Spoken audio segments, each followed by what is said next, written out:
used to call this little, Elizabeth was her name. I used to call her Goofball. She'd love it when I called her Goofball. She was young, and she was pretty good at roping.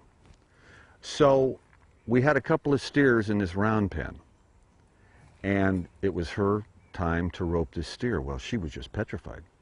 And Kenny Call was our roping instructor. He went over to her, and I went over to her, and we were just talking about it. He says, okay, it's all right.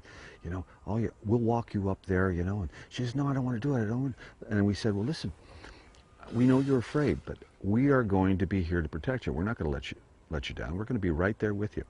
So we got closer to the steer and closer to the steer, and she kind of settled in a little bit, and I think that she actually roped one of the steers. And they were, you know, they were like 300 or 400 pounds, and she was like 70 pounds. So it's a scary thing. But how many times does fear come up in our lives, and it stops us from doing something?